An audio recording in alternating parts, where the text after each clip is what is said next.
Hello everybody.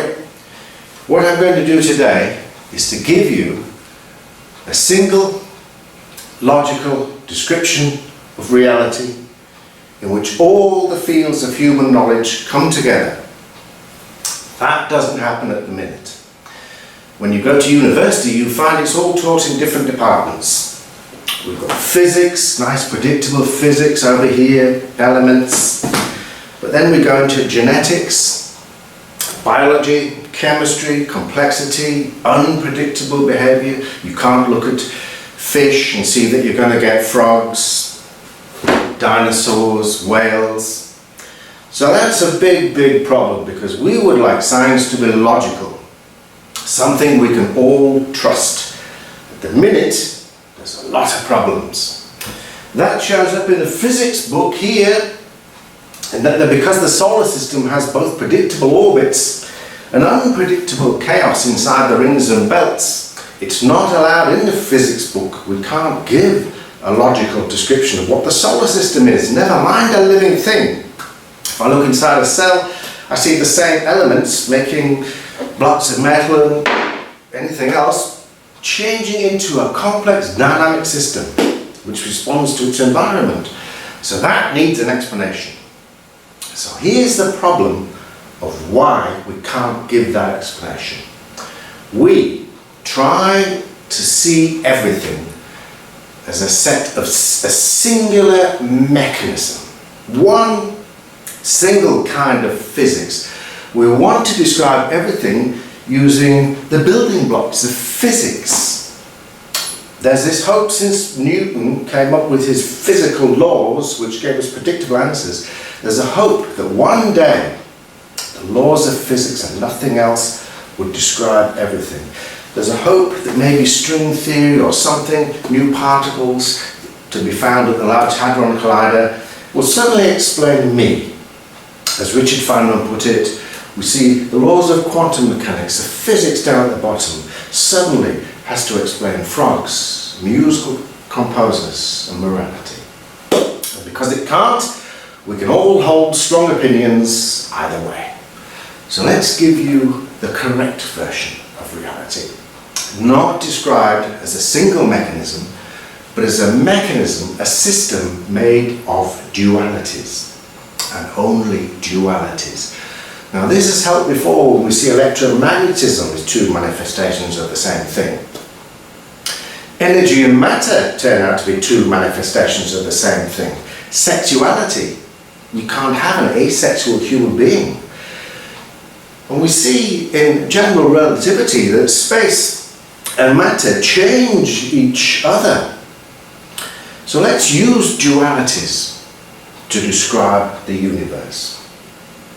And there are obviously a dual pair of dualities. Dualities can either be like left and right, or positive and negative numbers, inverses.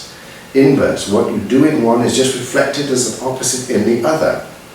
And opposites. Space is very different from matter, but they affect each other, they change each other. And we say that is a force. If you just put them together, they make each other change, something new happens that didn't happen here. I just need different things. They can either be opposites, like the strong or weak nuclear force, or they could be inverses, like electromagnetic force. But let's give a description of reality based on opposites that includes biology and chemistry and physics and puts it all together. So if I go back down to the beginning of the universe, that's the logical place to start and see what's there.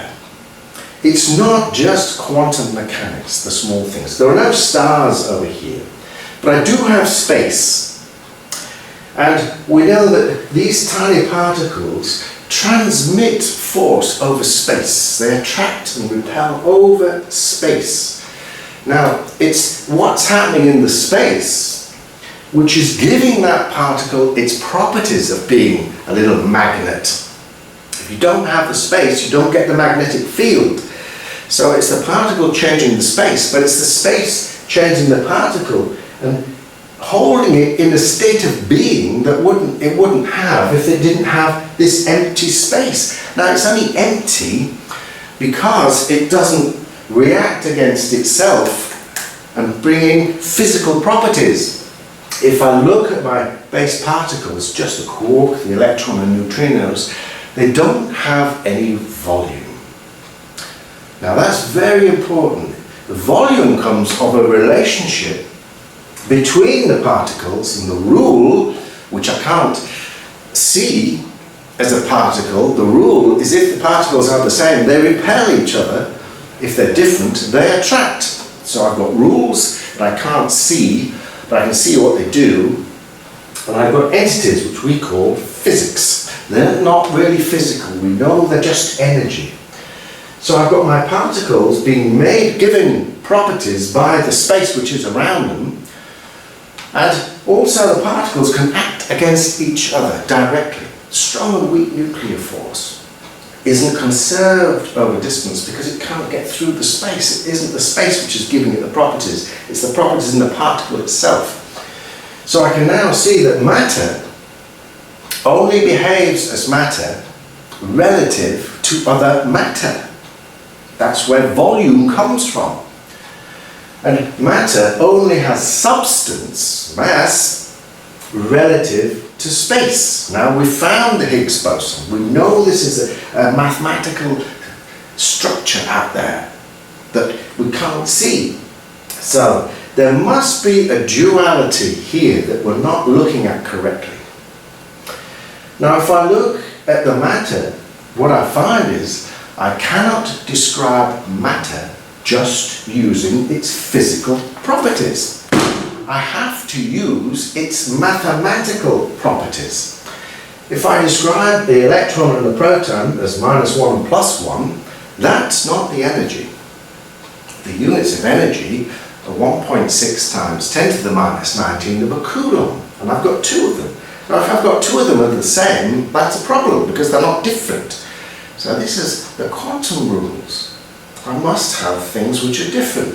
And I say they're negative and positive because they're equal and opposite, but inverse. Now, this description, which is mathematical and physical, we have to admit to.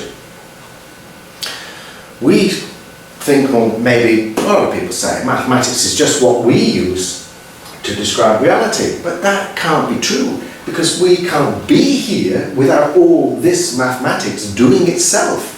When we look in nature, we find mathematics everywhere. We find the Fibonacci sequence in the plants and the animals, beautiful spirals. This is a fractal, and that's a 250 million year old fossil there, exactly the same. So who's doing the mathematics? Well, mathematics can do itself. And it does, and uses the same principle as physics. So what you find, the way that numbers are structured in mathematics, come in inverses and opposites. I get the inverse of positive and negative numbers. I get the inverse of positive and negative charge. I get the opposites of the strong and weak nuclear force, which changes protons into neutrons. And I do that using the electron and the neutrino. So what's happening here affects what's happening here, which affects what's happening here. And the neutron holds the nucleus in a state of stability. But the nucleus holds the neutron in a state of stability. Now I've got to have two sets of rules here. I need rules for space. So I need numbers for space. And we have in mathematics imaginary numbers. So I've got positive and negative. I've got odd and even, strong and weak. And those can go together. But then I've got the big difference. Imaginary and real. That's the big deal. That mathematics and physics fits together in the same way. We use the word virtual particles here for the strong units of space. So space must come in this duality. Space must be positive and negative. It must have two aspects, just the same as matter. all comes in dualities, and space does. If I look at electrical and magnetic fields in space, they're very, very strong. Outside the Earth, the space is distorted by the magnetic field. The magnetic field makes the Earth behave as it does. So I do get these strong fields, and then the much, much weaker gravitational fields. And what I see is I've got a very, very special simplicity here based on dualities, the up and down quark. And the up and down quark, if I get 3 of them, 2 must be different to follow. So I've got quantum rules which I must obey. I must have 2 different ones. I've got 2 different ones, or 2 inverses and 1 opposite. They change into a new component when I get to 3. Proton. And if I inverse that 3, I get another component, the neutron. So once again, I've used the same rule, inverse of the quarks. I get new components that behave differently to the components that were there before. So I simply have to break energy into positive, the most energy, negative for space, and then do the same thing. I break this into positive and negative. I break space into positive and negative. Now that's going to take a while to settle in your head. Just because you see logic doesn't mean you change your mind. That takes time. But let's just show you how, when we move from simple into the next stage of dualities, what happens at space level affects what's happening at the atomic level, which affects what's happening at the space level. I get new components here, which are much more complex than what's happening here. I get new physics. So the proton, new physics from the quark, the neutron, new physics from the quarks. I get new physics. I get the physics of a star, which is basically the matter behaving as a collective to the negative energy of space, and I get the matter sticking to itself and acting against itself, both as matter against matter to make nuclei. But then I've got matter and space magnetic fields, individual charge carried across space, or the charge is making it what it is, making a particle into a magnetic particle by what's happening in the space, and the space is being made into a field by what's happening in the particle. Here, the stars change the space. The space changes the star. The matter changes the space, but it's the negative space.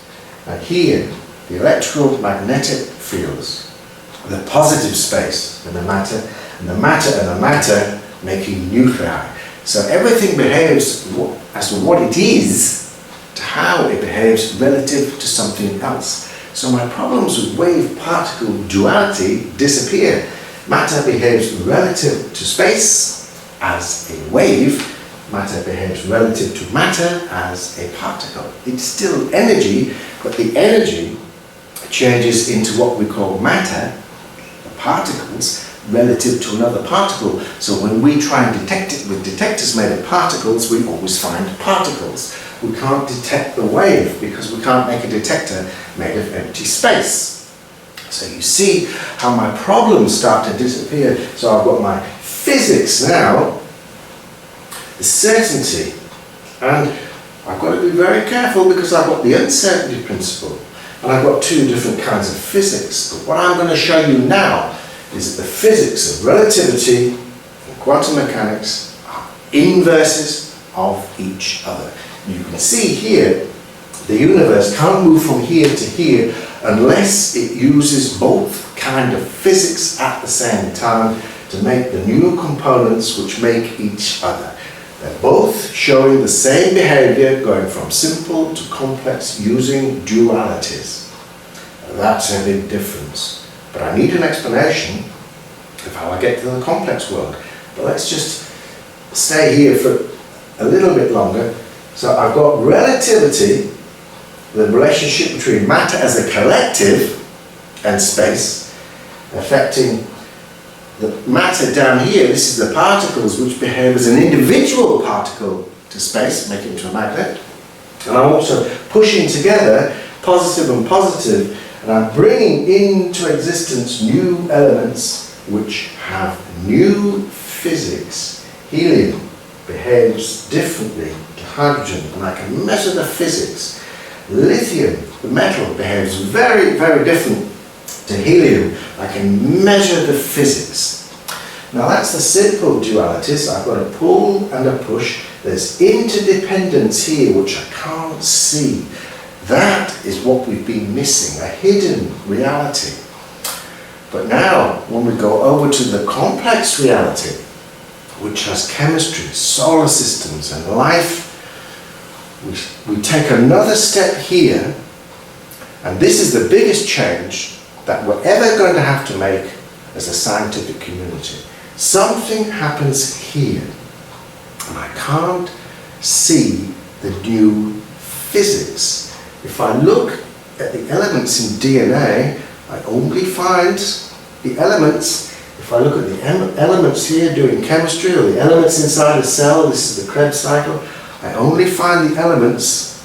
If I look at the solar system, I see it's got very, very different behavior from two bodies in space over here, which is Newtonian mechanics and general relativity. I'll explain the difference between those a bit later. So here I've got two bodies in space, very simple mathematics, and when I go over here, three bodies in space, there's no mathematical algebraic expressions that can predict what happens to three bodies in space. But I've got the same physical components. So let's give you the answer as to what's happening here.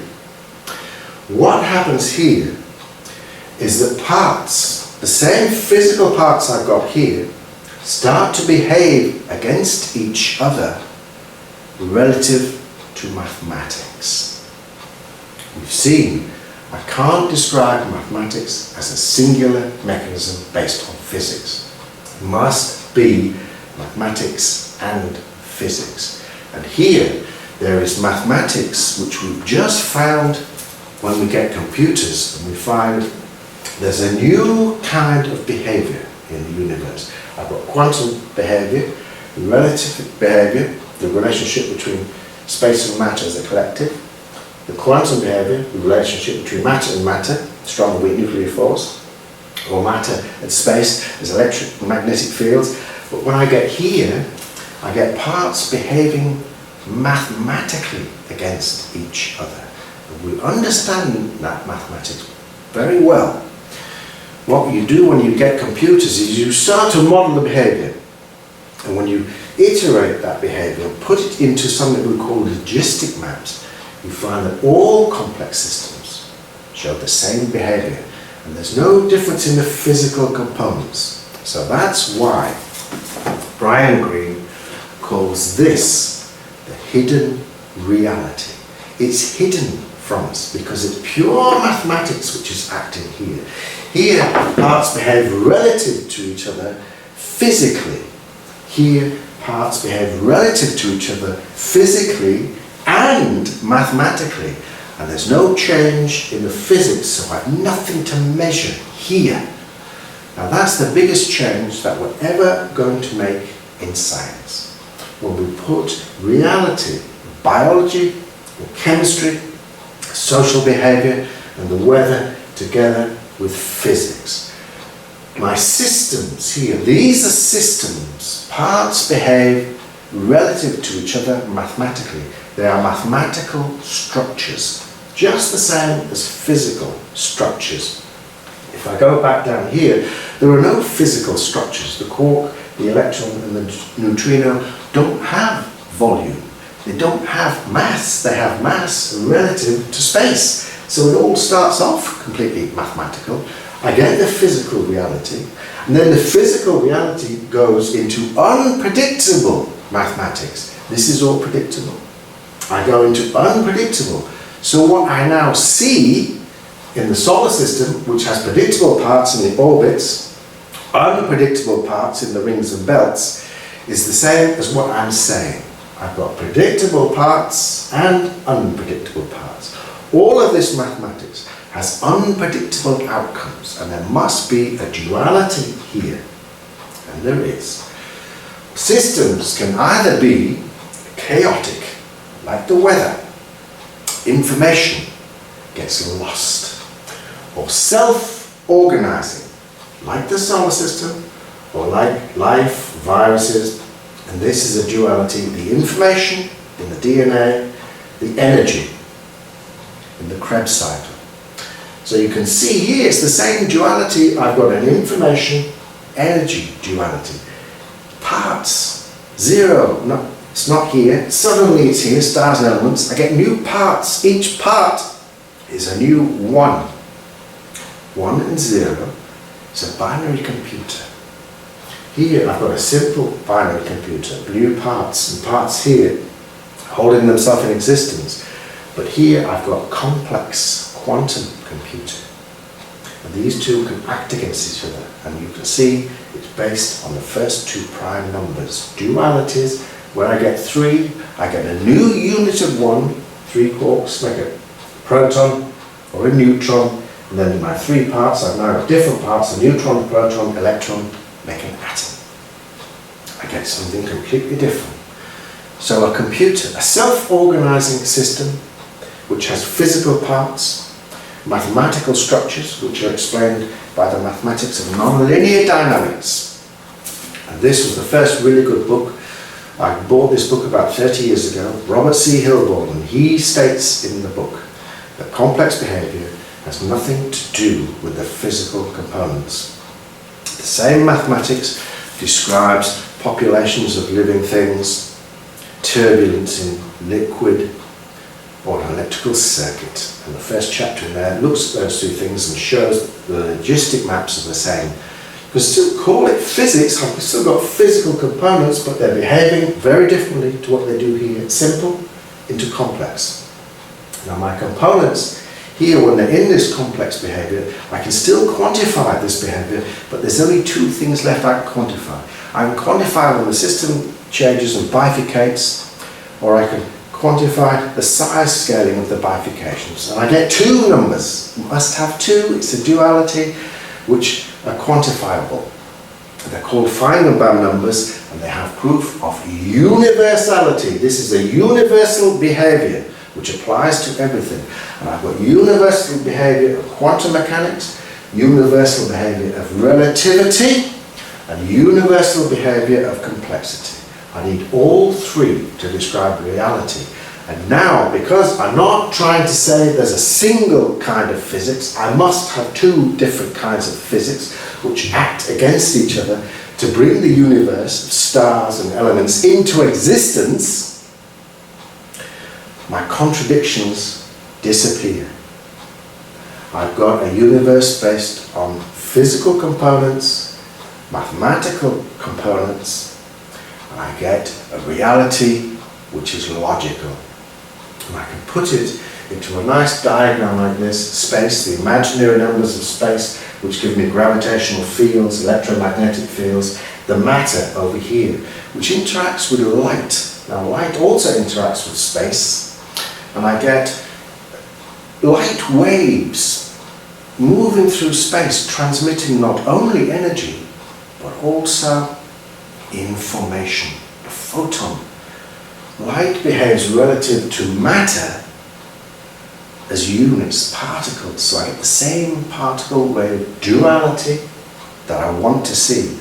So I've got my physics down here, it's predictable, matter and light, 2 different kinds of physics. The most energy, matter, light, much less energy, E equals mc squared. Then I've got space, which is positive, electric magnetic space, gravitational space, and I get elements and stars. So there's my simplicity. If I now use my complex mathematics, which is, if I conserve information, will be self-organizing. If I don't, will be chaotic.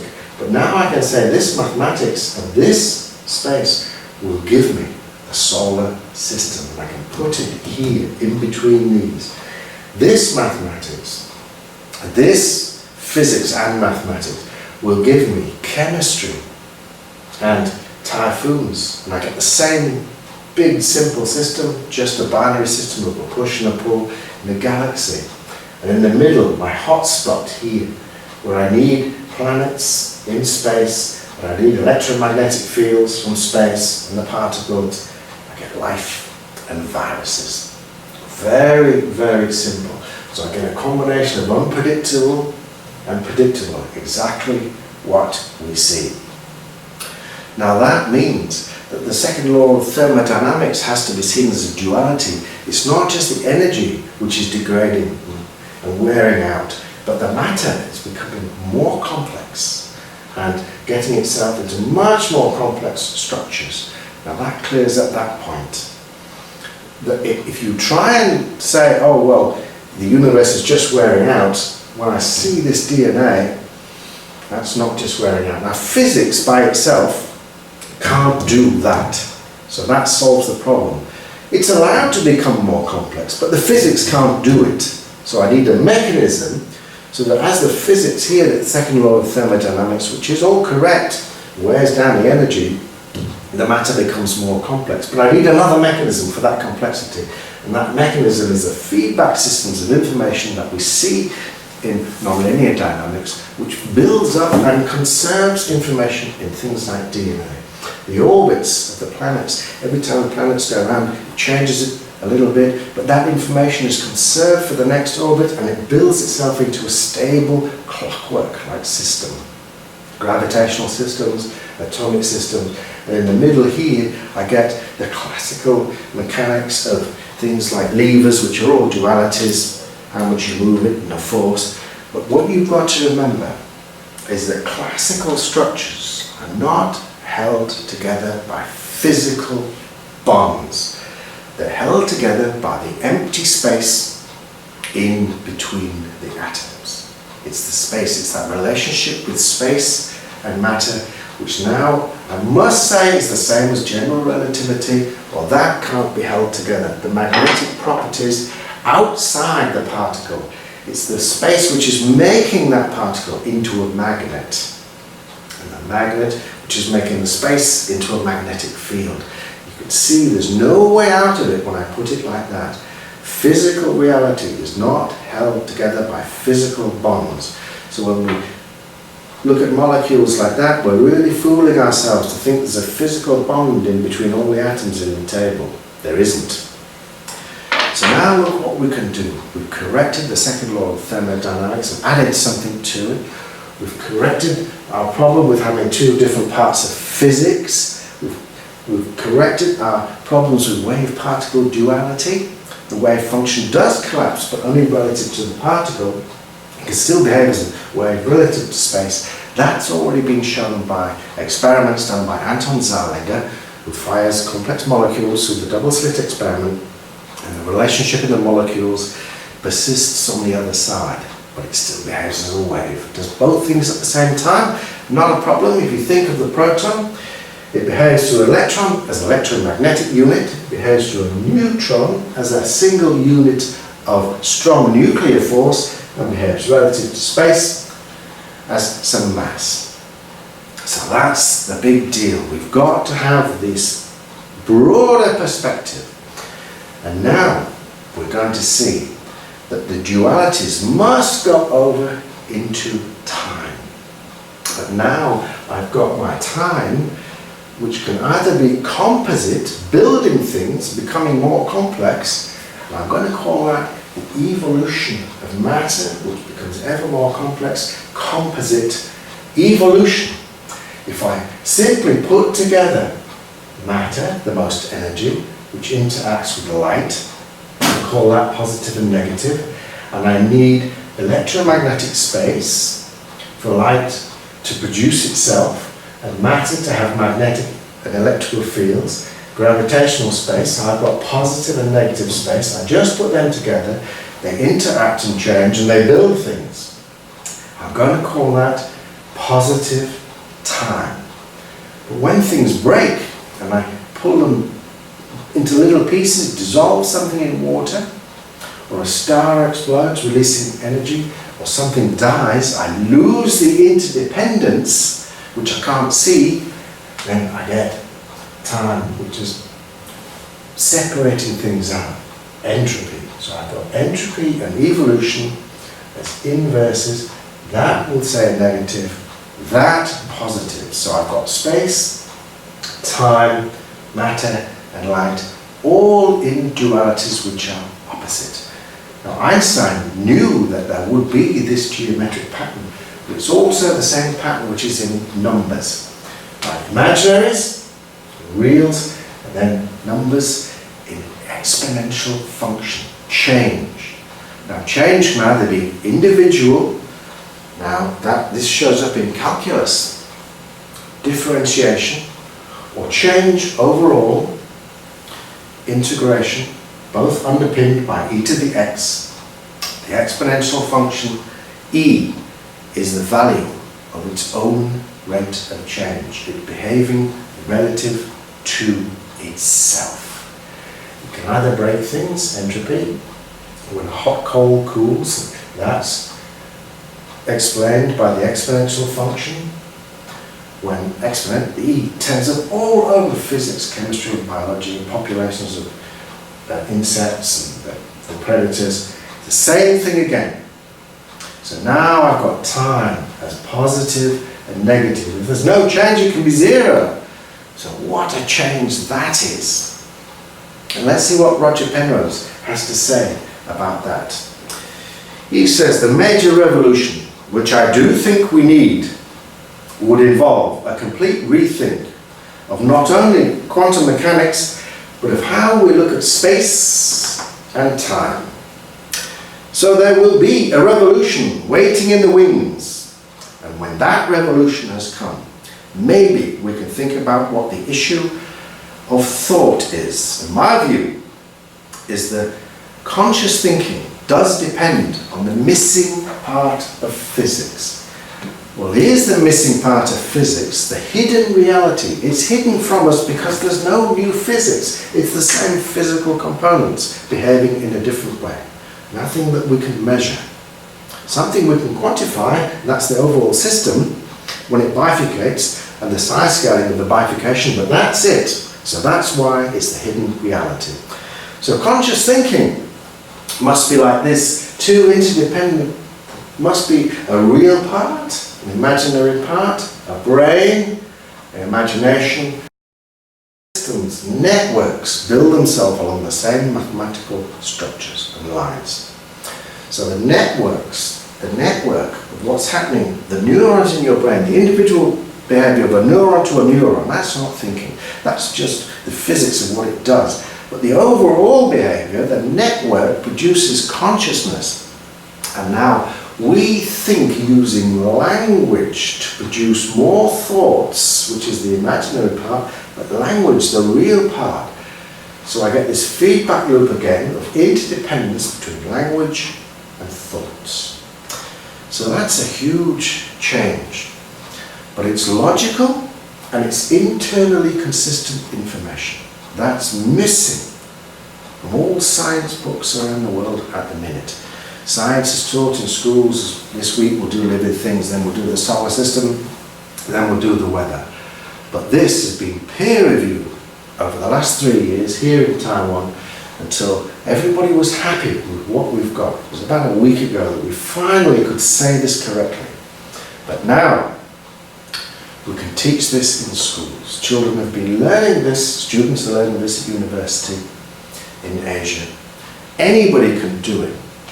Anybody. So if you're a mathematics teacher or a science teacher, you don't need permission from anybody to use logic. There's no new science.